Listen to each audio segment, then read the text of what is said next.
요한일서 1장 1절에서 4절 성경 말씀, 성경과 스크린 보고 한 목소리로 합독합니다. 시작. 태초부터 있는 생명의 말씀에 관하여는 우리가 들은 바요 눈으로 본 바요 자세히 보고 우리의 손으로 만진 바라.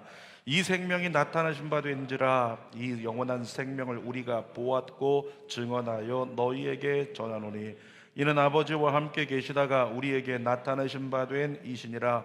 우리가 보고 들은 바를 너희에게도 전함은 너희로 우리와 사귐이 있게 하려 함이니 우리의 사귐은 아버지와 그의 아들 예수 그리스도와 더불어 누림이라.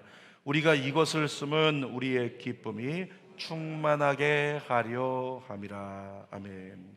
오늘은 요한일서 1장 1절에서 4절 말씀으로 영원한 사귐과 기쁨의 누림 함께 할까요? 영원한 사귐과 기쁨의 누림, 이런 제목으로 말씀을 나눕니다. 여러분, 우리는 본능적으로 내가 경험했는데 너무 좋은 것 있으면 나누고 싶어 하는 마음이 있습니다. 떡집이 있으면 여기서 떡을 먹으니까 진짜 맛있다. 그러면 다음에 기회 있을 때 이 집에서 내가 떡해서 성도들 대접하고 싶다. 그런 마음이 우리 안에 있겠죠. 정말 경험했는데 너무 좋다. 우리 성도들과 많이 나누세요. 여러분, 그런데 우리가 나누는 것들 중에서 특별히 우리는 그리스도인들이니까 우리가 이거 정말 내가 경험했는데 너무 좋아 라고 얘기하는 것 중에 정말 이것을 나누면 제일이겠다라는 생각이 드는 게 있어요. 그게 뭘까요? 예수 그리스도죠. 예수님을 내가 경험한 거예요. 예수님의 사랑을 경험한 거죠. 예수님께서 나를 만지심을 경험한 거예요. 그래서 그게 너무 좋아가지고 그 예수님을 나누고 싶은, 예수님 살아계시고 예수님 당신을 사랑하시고 나를 회복시키신 것처럼 예수님 당신도 회복시키신다. 아멘. 그런 은혜를 정말 산 경험으로 나눌 수 있는 우리가 되면 너무 좋겠다라는 생각이 듭니다. 여러분, 그것보다 하나님 보시기에 좋은 삶은 없을 거라고 생각해요. 그리스도인이면 당연히 그래야 되잖아요. 그런데요, 당연함에도 불구하고 우리 대부분은 그렇게 살지 못합니다. 그런데 요한일서를 기록하고 있는 사도 요한을 달랐어요. 사도 요한은 정말로 예수님을 나누고 싶어 했어요. 정말로 예수님의 사랑을 나누고 싶었습니다. 그 사랑이 얼마나 귀한 건지 여러분들도 같이 누렸으면 좋겠다. 이것이 그 사도 요한의 넘치는 마음이에요. 그것은 요한 1, 2, 3서에 계속적으로 흐르고 있는 중심 테마입니다. 자, 성경 말씀 읽어볼까요? 요한일서 4장 11절 시작. 사랑하는 자들아, 우리가 하나님이 이같이 우리를 사랑하셨은즉 우리도 서로 사랑하는 것이 마땅하도다. 그러니까 사도 요한은 하나님의 사랑에 대해서 굉장히 강조하고 그 사랑 안에 있기를 그렇게 하나님께 기도했다는 거죠. 여러분, 사도 요한이 하나님의 사랑에 대해서 이처럼 강조할 수 있었던 이유가 뭐냐면, 사도 요한 아시는 것처럼 예수님께 특별히 사랑받았다고 스스로 고백하는 제자였기 때문입니다. 다른 말로 하면 예수님과의 깊은 사귐을 통해서 예수님의 은혜를 깊이 누렸던 사람이에요. 요한복음 12장 13장에 나오죠. 13장 23절 읽어볼게요. 예수의 제자 중 하나 곧 그의 사랑하시는 제자가 예수의 품에 의지하여 누웠는지라. 언젠가 그림 한 번 본 적이 있어요. 예수님 이렇게 말씀 전하고 계신데 예수님 품에 이렇게 안겨갖고 있던 한 사람, 그가 누구예요? 사도 요한이에요. 다른 사람들은 예수님을 만지지도 못하고 감히 예수님 근처에 가지도 못하고 옷자락 한번 제대로 잡아보지도 못하는데, 그런데 사도 요한은 누군지, 이 사도 요한은 예수님 품에 기대어 누웠다는 거죠. 예수님의 무릎을 베고 누웠다라고 생각하면 아마 편할 것 같아요. 여러분, 만약에 요즘 같으면 어떨까요? 좀 이상한 일이잖아요. 남자끼리인데 막 기대가지고 부비고 있고, 남자끼리인데 무릎 빼고 누웠다. 좀 이상한 일이죠. 제가 제자 훈련을 진행을 했는데 제자 훈련생들 중에서 여기 보니까 우리 화요반에 우리 가장 큰 형님인 황진국 집사님이 계신데, 제가 제자 훈련을 이렇게 하고 있는데 제자 훈련 거의 끝나간다고, 그게 너무 좋아가지고 황진국 집사님이 목사님 나의 목자요, 제 무릎 빼고 막 누워가지고 목사님 이러고 있다고 상상해봐요. 오싹하죠. 오싹해요. 정말 이상한 일이잖아요, 요즘 같으면. 여러분, 그런데 사도 요한이 그랬다는 거예요. 예수님께 기대서 얼마나 친했으면, 얼마나 친밀했으면. 예전에 제가 미얀마 단기 선교 처음 갔을 때 생각이 나는데요, 극심한 후진국이었기 때문에 선교사님이 다른 거 준비 안 해도 되는데 꼭 이거 중요한 거 준비해 주세요. 말라리아 약 꼭 먹고 오세요. 말라리아 주사 맞고 오십시오. 말라리아 여기 굉장히 많습니다. 이런 얘기를 해요. 근데 그 얘기를 처음 듣고 나서 얼마나 걱정합니까? 말라리아 약을 먹으니까 막 구토가 나오고, 근데 꾸역꾸역 안 죽으려고 그냥 그걸 막 열심히 먹고, 또 돈 좀 있으면 주사 한 대 맞고 그걸로 끝내고, 이렇게 해서 선교지에 갔단 말이에요. 괜찮을 거라고 생각이 되지만 그럼에도 불구하고 버스 타고 18시간을 이동을 하는데, 18시간 동안 현지인들은 전부 다 잘 자고 있는데 우리 한국 팀들만 깨어가지고 눈이 초롱초롱해서 뭐 하고 있어요? 모기 찾고 있어요. 모기 어딨나? 발밑에 있나? 이거에서 막 그냥 죽을까 봐. 근데 선교사님 댁에 갔는데 댁이 좀 넓었는데도 불구하고 남자 숙소 들어가니까 거기도요, 세상에 눈에 띄게 모기가 너무 많이 보이는 거예요. 그러니까 이 모기들을 볼 때 뭐라고 보여요? 말라리아. 말라리아, 다 말라리아 모기로 보이는 거예요. 그러니까 저거 물리면 오늘 밤 죽는다, 이 생각이 드니까 고민스러운데, 선교사님 그 남자 숙소에 침대가 하나 있었어요. 침대 사이즈가 더블 침대였는데요, 감사하게도 그 더블 침대 주변으로 모기장이 딱 쳐 있더라고요. 거기 들어가 있으면 괜찮은 거죠. 근데 남자가 몇 명이냐면 3명. 침대는 더블 침대. 그러니까 제가 생각하기를 아마 옆에 있던 형제 둘은 고민했을 거예요. 아마도 우리 목사님이 순교자의 마음을 가지고 바깥에서 혼자 주무실 거야. 양심이 있다면 주의 종이 선한 목자는 양들을 위해 그 목숨을 버리거니와. 그래야지 생각할 수 있겠죠. 여러분, 그런데 제가 그럴 수 없어가지고 침대 가운데 누워가지고 잠깐 기도해 볼게 그러고 있었던 거예요. 근데 기도하다 말고 생각이 들었던 게, 야, 이리 와라. 그래서 제가 팔을 딱 벌리고, 자, 이리 와, 안겨. 또 얘기를 했어요. 다 큰 청년들이 제 왼팔에 무릎을 이렇게 베개를 베고 눕고, 또 한 청년은 또 오른팔에 베개를 하고 눕고, 그 한 청년이 한기선 집사님 동생이었는데, 그 동생은 너무나 이 친밀한 나머지 저를 이렇게 꼭 끌어안아가지고 그 떨리는 심정으로 그 밤에 이렇게 있었는데, 여러분, 그러고 잠을 청했어요. 근데 정말 모기 한 번도 안 물리고 잘 잤단 말이에요. 근데 제가 그 밤에 자면서 정말 십자가의 고통을 겪었습니다. 예수님은 못에 박혀서, 팔이 못에 박혀 힘들었는데, 저는 팔이 저려가지고 이걸 뿌리치지도 못하고 나가라고 할 수도 없고 밀어낼 수도 없고 말라리아 모기 때문에, 그래서 이러고서 주여 주여 이렇게 하다가 지쳐갖고 잠들었던 기억이 있어요. 아무튼 그때 그 한 번의 경험 때문에 그 두 형제가요, 갔다 온 다음에 몇 년간 그 얘기하더라고요. 목사님 팔베개 하고 잤다고, 목사님 이렇게 끌어안고 잤다고, 목사님께 발 올려놓고 잤다고, 이런 얘기하면서. 근데 그 한 번의 경험이 어떤 경험이 됐냐면, 저와 친밀한 관계가 된 거죠. 친밀한 관계로 이어주는 연결고리가 됐다는 거예요. 여러분, 사도 요한이 그랬다는 거죠. 예수님 품에 기대어서 눕기까지 할 정도로 친밀한 관계를 누렸다는 거예요. 근데 제가 설교 준비하다 말고 무슨 생각이 들었냐면, 예수님, 저도 그렇게 한번 친밀해 보고 싶습니다. 예수님 품에 저도 한번 기대 보고 싶어요. 이런 마음이 들었다는 거예요. 저희 집에 예수님 같은 분이 한 분 계세요. 저희 딸인데 번접하게 근처에 가기가 힘들어요. 예수님 같은 분인데, 예전에 한번 저희 딸이 거실에서, 아빠, 내가 귀 파줄게, 일로 와봐봐. 그래서 귀를 파주겠다고 하는데, 그냥 뭐 굳이 얘가 잘 팔까, 찔러가지고 아프게 하지 않을까 여러 걱정이 있지만, 알겠다고 아이가 하도 파주겠다고 하니까 무릎 빼고 기댔거든요. 근데 그 순간에 그렇게 따뜻하고 좋은 거예요. 야, 우리 아이와 이렇게 같이 옆에 엄마 귀 파줘라, 엄마 태거나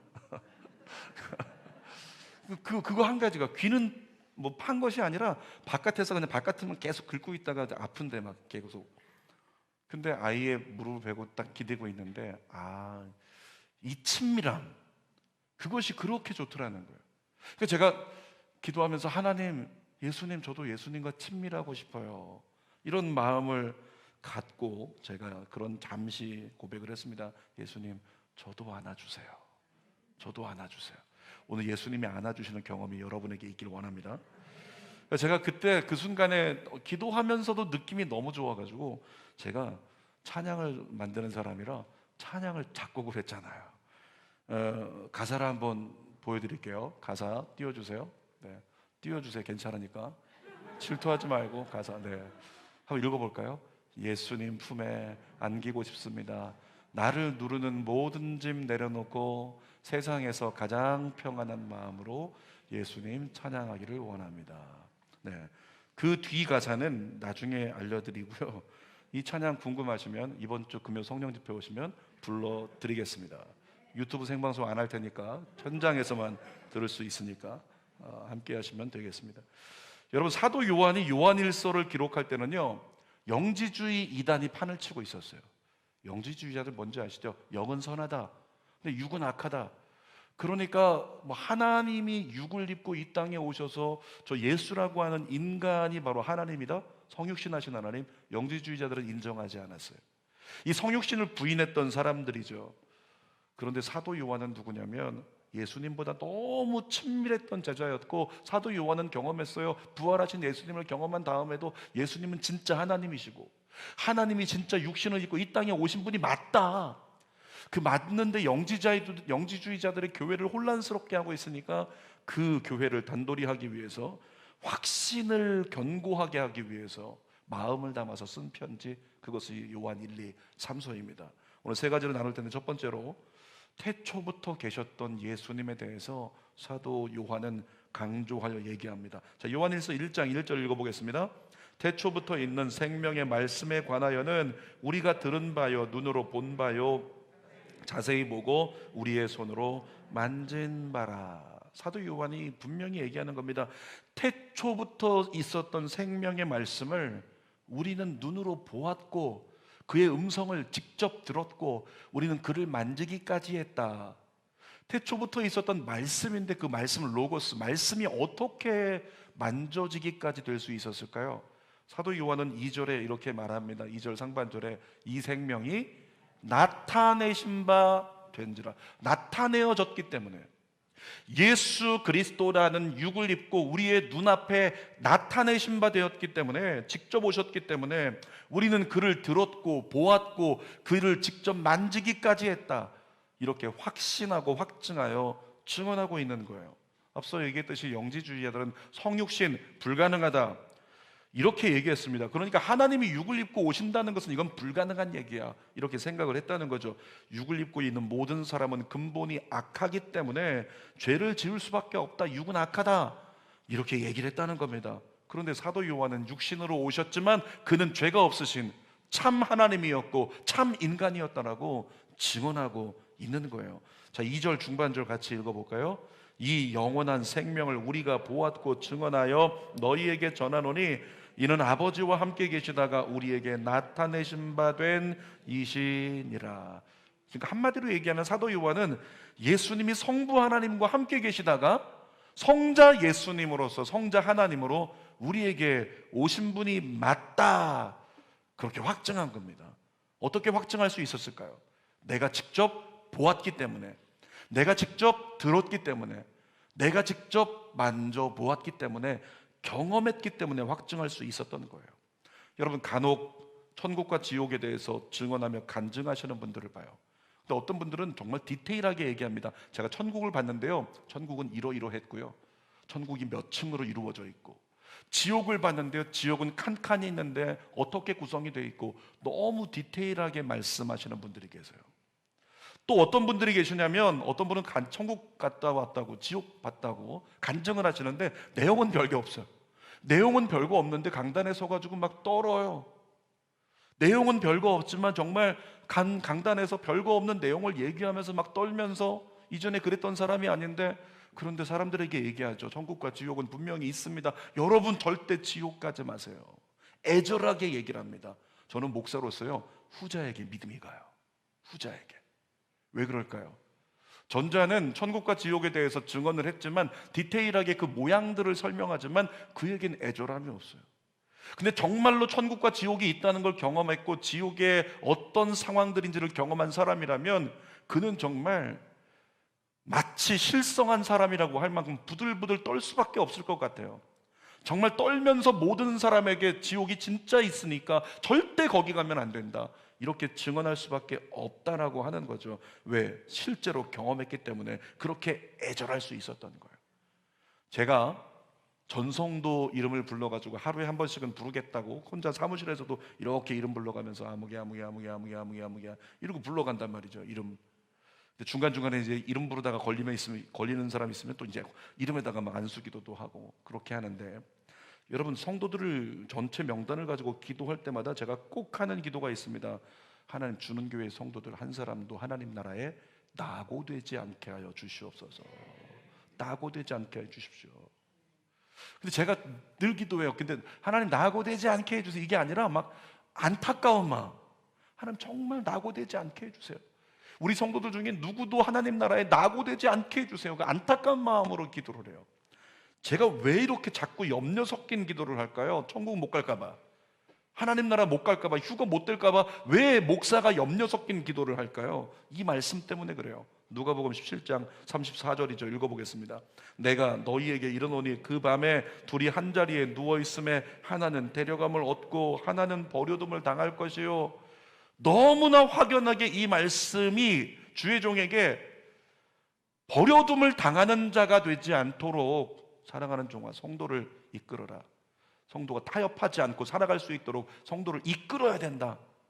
여러분 그거 아시죠? 강영욱 씨 개통령이라고 하는 그분이 개를 갖다가 이렇게 양육시키는 거를 제가 가끔씩 봐요. 그거 보면서 저는 목자기 때문에 성도들을 이렇게 대입해서 봅니다. 죄송합니다, 여러분을 개같이 얘기해서. 근데 개들이 어떤 줄 알아요? 개들이 지가 주인 돼 갖고 살아요. 지가 주인 행세를 하고 지가 주인보다 더 주인을 막 컨트롤한다 그러잖아요. 주인이 말을 잘 듣게 만드는, 개들이 그렇게 한대요. 강영욱 씨가 그걸 설명을 해주면서 얘가 지금 주인을 우습게 보고 얘가 주인을 오히려 지금 개 취급하고 있는 거라고 그렇게 얘기를 해주면서 그 위치를 바꿔버려요. 주인은 주인이고 얘는 주인의 명령을 따르는 자여야 한다. 그래서 가르치는데 개들을 딱 붙잡고 이제 컨트롤 하려고 그러면 얘들이 한 번도 주인이 컨트롤할 때는 그렇게 당해본 적이 없는데 붙잡고 통제되기 시작하니까 막 발악을 합니다. 막 몸부림을 치고 그렇게 발악을 하게 되는 거죠. 그런데 나중에는 어떻게 될까요? 발악을 하면서 나를 왜 이렇게 힘들게 하다 보면 결국에는 딱 잡혀가지고 통제되면 그때부터 평안이 와버려요. 때로 목자로서 심정이요 비슷한 심정을 느낄 때가 있어요. 비록 목덜미에 상처가 나겠지만 그럼에도 불구하고 잡고 끌어야 된다, 잡고 당겨야 한다. 그와 같은 마음을 목자의 마음 가운데 가질 때가 있다는 거죠. 저는 여러분 모두가 하나님 나라에 안전히 들어가기를 간절히 원합니다. 여러분 바로 종말이 올 것도 아닌데 왜 그렇게 제가 그 마음에 집착할까요? 경험했기 때문에 그래요. 무엇을 통해서? 실제 같은 꿈을 통해서 휴거를 2번씩이나 30년에 걸쳐 보여주신 하나님. 그런데 우리 주는교회 우리 성전이 어떤 곳인지 모르지만 주는교회 성도들과 함께 예배드리다가 휴거가 일어나는데 그 가운데 제가 휴거되고 있는데, 감사한 일이죠 주의 종이 휴거되니까. 근데 휴거되고 있는데 밑에서 손을 흔들면서 목사님 저도 데려가 주세요 라고 손 흔들면서 몸부림치는 분들을 제가 똑똑히 보았거든요. 그 경험이 있어서 애절한 거예요. 그 경험이 있어서 데려감을 얻는 자가 돼야지 버려둠을 당하는 자가 되면 안 된다고 그렇게 얘기하는 거죠. 여러분 이런 기도를 우리가 드렸으면 좋겠습니다. 예수님이 나의 구원자이시고 날 위해 십자가에 죽으시는 사건 앞에 하나님 내가 가만히 있지 못하는 교회가 되게 하여 주옵소서. 예수님의 십자가 사건이 실제임이 내 가슴 떨림으로 느껴지게 하여 주옵소서. 무엇으로 가능할까요? 저 믿습니다. 사도 요한이 경험했던 것처럼 실존하신 예수님을 여러분이 경험하면 됩니다. 주님 기도 중에 경험하게 하여 주옵소서. 꿈속에서라도 경험하게 하여 주옵소서. 이렇게라도 우리의 기도가 드려져서 정말 예수님의 실존하심을 경험하는 우리 모두가 되기를 원합니다. 자, 두 번째로 오늘 본문을 보니까 영원한 사귐의 누림에 대해서 이야기를 하는데 우리 3절 말씀 같이 읽어보겠습니다. 시작. 우리가 보고 들은 바를 너희에게도 전함은 우리의 사귐은 아버지와 그의 아들 예수 그리스도와 더불어 누림이라. 본문에 보니까 사도 요한이 사귐이라고 하는 두 글자를 사용했네요. 여러분, 사귐이라고 하는 단어 자체가 왠지 마음을 들뜨게 하는 단어 아닙니까? 사귄다라고 하는 거, 마음이 왠지 좋아지는 단어예요. 이 사귐을 다른 말로 번역한 성경을 보면 교제라고 번역했어요. 그리고 헬라어로는 코이노니아입니다. 이 코이노니아가 어떤 개념으로 사용되냐면 크게 그냥 두 가지예요. 수직적으로, 수평적으로. 수직적으로는 하나님과의 관계, 하나님과의 영적 교제, 이게 코이노니아고, 그것은 반쪽이고 나머지 반쪽이 뭐냐면 수평적으로 성도 상호 간의 믿음의 사람들과의 관계, 교제라고 하는 거죠. 이렇게 사귐과 교제는요, 교회를 이루는 정말로 중요한 요소인 거예요. 그래서 교회는 그렇게 모임들이 많은 겁니다. 모임하면서 서로 교제하고 서로 사귀고 그렇게 마음을 서로 보다듬고 함께 갈 수 있는 공동체가 되어가는 거죠. 여러분, 지난 2년 4개월 동안에 코로나 때문에 교회는 모임들이 다 중단이 되었습니다. 그런데 이제 아예 공식적으로 교회 모든 모임 허용한다, 대신 조심하라, 이렇게 공문이 나왔어요. 이제 자연적으로 사귈 수 있는, 교제할 수 있는 시간이 주어졌지만, 그런데 지난 2년 4개월의 시간이라는 시간 동안 우리는 자연적으로 교제하고 사귀는 것에서 조금 멀어졌어요. 어색해졌어요. 뿐만 아니라 중고등부 청소년들은요, 사귐이라는 개념이 초토화돼 버렸다. 이 전문가들이 하는 얘기입니다. 아이들이 아예 단절해서 서로에게 어떤 것도 나누지 않는데요, 예배 끝나면 빨리 집으로 돌아가는 거, 그게 최상의 목적이 되는 그런 중고등부가 되어 있다는 거죠. 제가 중고등부 담당에게 그걸 깨야 된다라고 강력하게 이렇게 요청하고 있는데, 여러분, 교회라는 공동체의 미래에 이 사귐이 단절된 거, 교제가 단절된 것이 치명적인 악 영향을 미쳤습니다.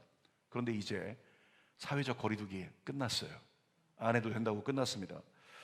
라베니체 가보니까 5월 5일에 사람들이 얼마나 많은지, 그냥 뭐 어디는 10명, 어디는 20명씩, 어디는 막 둘러서 가지고 얼마나 많은 사람들이 모여 있는 줄 몰라요.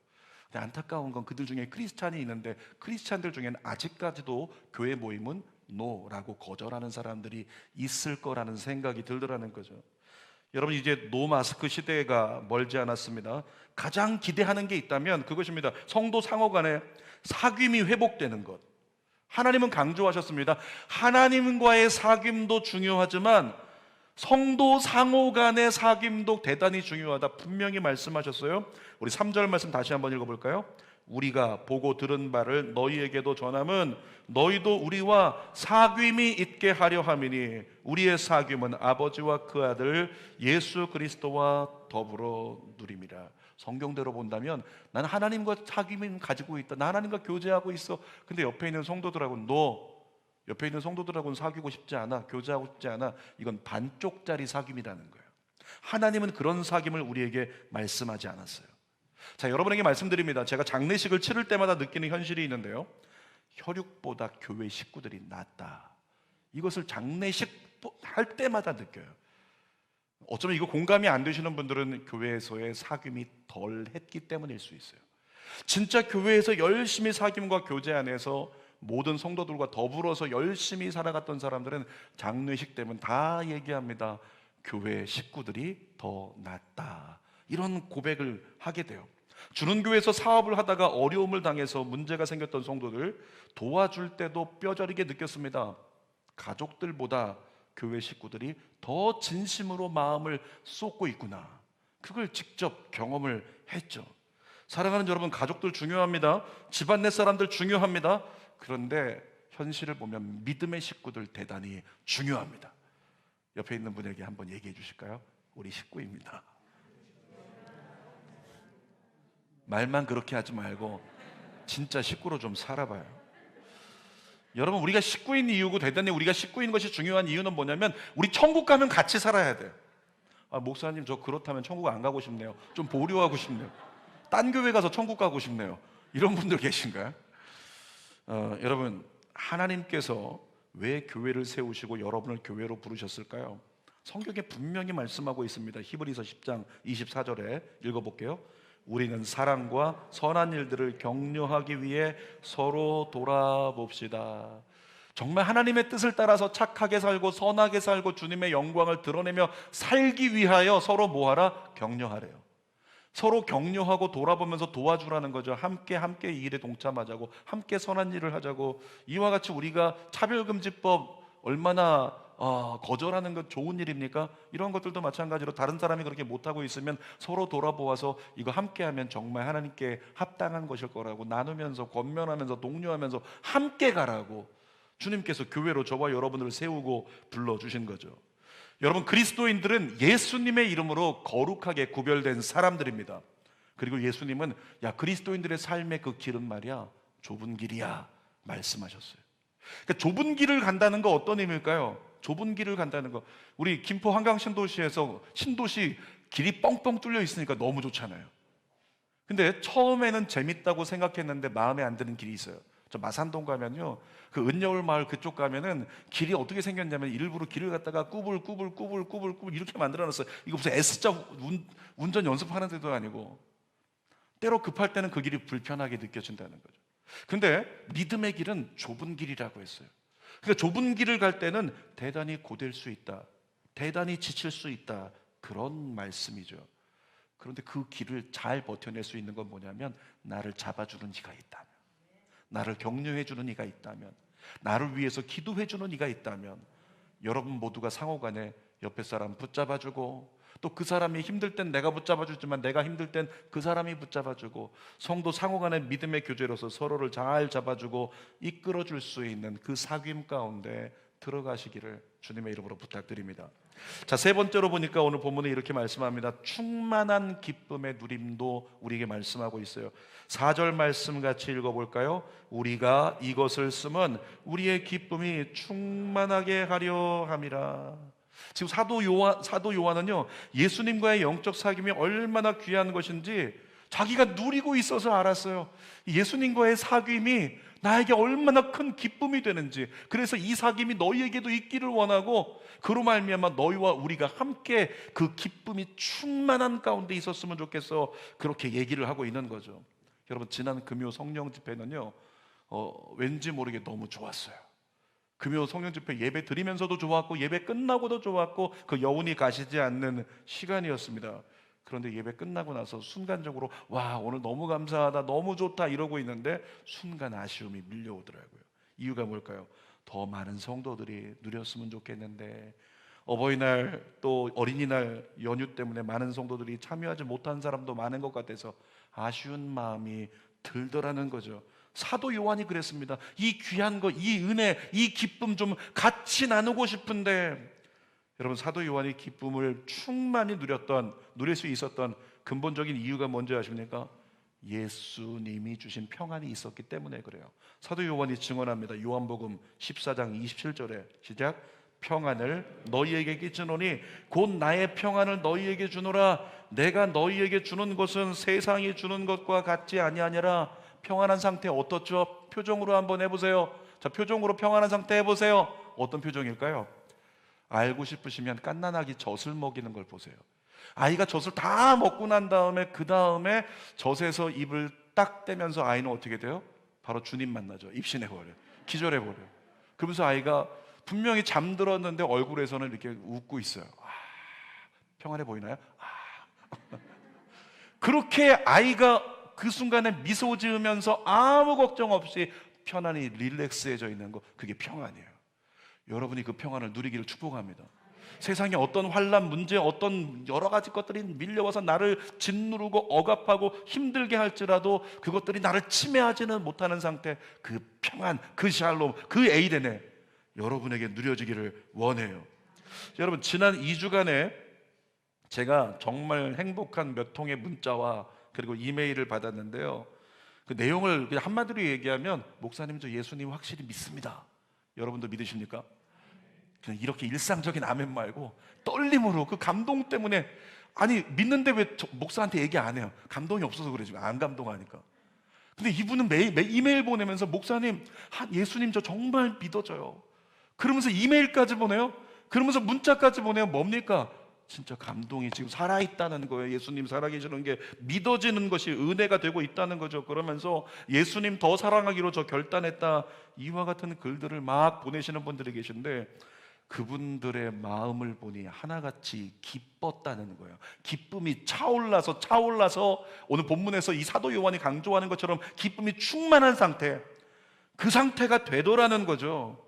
여러분, 그 글들을 보면서 기도했습니다. 하나님, 다른 성도들도 그 기쁨을 누리게 하여 주시옵소서. 여러분, 가슴에 한 손 얹어볼까요? 나에게도 충만한 기쁨을 부으소서.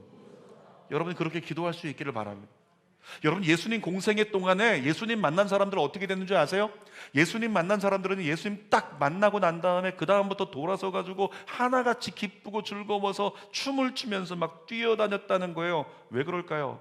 예수님 만난 모든 사람은 속박에서 구원을 얻었기 때문에 그래요. 인생들을 묶고 있는 속박들이 있는데 예수님만 만나면 속박이 다 풀어져요. 자유를 얻어버리는 거예요. 그래서 평안을 얻고 충만한 기쁨을 누리게 됐다는 거죠. 자, 우리 예수님을 예배하고 있어요. 만일 우리가 예배 가운데 있는데도 불구하고요, 뭐 고단해서 그럴 수도 있고 피곤해서 그럴 수도 있겠지만 예배 가운데 있으면서도 기쁨을 누리지 못하고 있다면 누가 문제일까요? 내가 문제라는 거예요. 내가 문제라는 거예요. 사실 그리스도인은, 정말로 그 살아계신 하나님을 믿는 그리스도인은 그 감격과 그 은혜를 누리는 게 정상이라는 거죠. 근데 내가 누리지 못하고 있다면 내가 문제라는 거예요. 사도 요한이 요한계시록에 이어서 얘기합니다. 요한계시록 2장 5절 읽어볼게요. 너는 어디서 잘못되었는가를 생각하고 회개하여 처음에 행한 일을 하여라. 쉬운 말로 하면 이겁니다. 정말 은혜를 누리고 있을 때 너 잊지 않았어? 너 그때 어떻게 했었어? 네가 정말로 은혜 가운데 막 좋아가지고 어쩔 수 없는 그 은혜 때문에, 그 믿음 때문에 좋았던 그때 너 어떻게 했었지? 너의 스케줄은 어땠고, 너의 입술의 고백은 어땠고, 너의 삶은 어땠어? 그때를 생각하고 그때로 돌아가. 이 얘기를 사도 요한이 하고 있는 겁니다. 여러분, 그때로 돌아갈 수 있기를 원합니다. 그래야 삽니다. 그래야 기쁘게 신앙생활을 할 수 있다는 거죠. 그때가 언제 있는지 저 잘 모르겠습니다. 이런 분들 계시면 작정해서 기도하면서 하나님 음성을 구하시기 바랍니다. 여러분, 예수 믿는 사람 아주 단순해요. 영이 건강할 때는요, 감사도 잘 나와요. 찬양도 잘 나오고 기도도 알아서 잘합니다. 그런데 영이 메말라 버리면 어떻게 될까요? 제일 먼저 감사가 안 나와요. 잘 감사가 안 나와요. 찬양이 별로 은혜가 없어요. 안 나와요, 찬양이. 이거 부르고 있는 건 찬양 아니에요. 드려줘야 찬양인 거예요. 찬양, 노래는 잘 부르는데 찬양은 안 돼. 메말라서 그런 거예요. 영이 메말라서. 뿐만 아니라 정말로 영이 메마르면 기도도 안 된다는 거죠. 기도를 그냥 내가 바빠서 못하는 게 아니고요, 기도가 안 돼서 안 하는 거예요. 왜? 영이 메말라서. 누군가 저에게 상담합니다. 목사님, 제 마음이 답답해요. 마음이 답답하다는 것은 이미 문제가 생겼다는 거죠. 그러면 제가 반드시 시키는 거 있습니다. 지금 당장 하나님 음성 들어보자고. 하나님, 제 마음이 답답합니다. 뭐가 문제인지 가르쳐 주세요. 이 요한계시록 2장 말씀을 빌어온다면 제가 어디서 제 신앙이 떨어졌는지, 어디서 제가 예배의 감격을 잃어버리고 예수 그리스도를 믿는 그 기쁨과 감격을 잃어버렸는지, 어디서 떨어졌는지 가르쳐 주세요 라고 하나님의 음성을 듣습니다. 사랑하는 성현아 라고 듣기 시작하면 주님은 분명히 가르쳐 주세요. 정확하고 착오 없이, 오류 없이. 그러면 하나같이 그 음성 듣고 눈물을 흘리고 회복이 시작되는 것을 보았습니다. 사랑하는 여러분, 예수님이 살아계신 하나님이고 예수님의 그 사귐이 얼마나 귀한 것인지 이거 누리고 당신도 나처럼 기쁨이 충만했으면 좋겠다, 이런 사도 요한의 고백. 여러분도 그 기쁨 누리고 싶지 않습니까? 막 좋아서 어쩔 줄 몰라 하는 그 모습. 마지막으로 말씀드립니다. 지난 금요 수요 저녁 예배 때 정궁화 전수사님이 말씀을 전했어요. 근데 말씀을 전하는데 뭐 예전에도 밝은 영혼이었지만은, 그런데 말씀을 전하는데 느껴지는 느낌이 있어요. 그 느낌이 뭐였냐면 그 영혼이 기쁘다, 기쁘다, 정말 기쁘다, 그 느낌이 전달돼요. 그러니까 그 기쁨 가운데 진짜 사도 요한처럼 이 내가 느끼는 이 마음을 성도들과 공유하고 싶어하는 느낌이 주어지더라고요. 왜 그랬어요? 죽음의 사선을 넘었기 때문에. 그런데 이때마다 같이 고백하죠. 그래야만 합니까? 죽음의 사선이 여러분에게도 와야만 합니까? 그래야만 주님께 그 매달리고 주님의 기쁨을 회복하면서 주님보다 더 나은 건 없다. 그래야 고백할까요? 여러분, 주는 교회 공통점이 하나 있는데, 주는 교회 공통적으로 세상에서 정말 잘 나가다가 그러다가 무너지고 깨지고 상하고 연약해져 가지고 그 연약함 가운데 주님께 돌아서서 주는 교회를 나오게 된 이런 분들이 계시더라고요. 그리고 그들은 얘기합니다. 제가 밑바닥을 경험했던 게 오히려 은혜라고. 그런데 목사는 얘기하죠. 그래야만 합니까? 밑바닥으로 내려가야만 주님을 찾습니까? 아니잖아요. 오늘 이런 고백했으면 좋겠습니다. 주님, 내가 다시 주님과의 그 영원한 그 깊은 사귐과 그 기쁨의, 충만한 기쁨의 누림이 제 안에 있기를 원합니다. 설교 결론입니다. 여러분, 예수님을 진짜 믿으십시오. 진심으로 믿으십시오. 전심으로 믿으십시오. 그러면 예수님과의 영원한 사귐을 누리며 충만한 기쁨의 은혜를 누릴 줄 믿습니다. 영원한 사귐을 누릴지어다. 충만한 기쁨을 누릴지어다. 기도하겠습니다. 아버지 하나님, 다시금 우리에게 은혜의 날이 시작되게 하여 주옵소서. 다시금 우리에게 그 기쁨의 날이, 감격의 날이, 그 충만한 기쁨과 영원한 사귐의 그 즐거움이 얼마나 귀하여, 이 귀한 것 나누고 싶어서 내 마음이 안타까워지고 애절해지는 그 경험이 우리 안에 회복되게 하여 주시옵소서. 예수님의 이름으로 기도드립니다. 아멘. 우리 함께 찬양하고 기도하십시다. 여러분 안에 새로운 시작의 날이 임하기를 원합니다. 가슴에 손대고 시작됐네, 시작됐네. 우리 주님의 능력이 나의 삶을 다스리고 새롭게 하네. 자유하네. 죄와 사망으로부터 나의 삶은 변하구나. 충만하네. 아멘.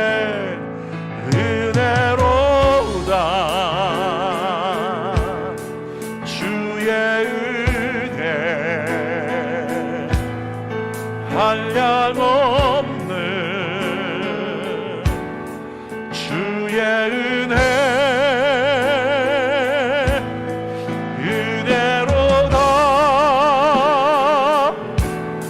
주의 은혜, 변함없는 신실하신 주의 은혜, 한 번 더 은혜로다.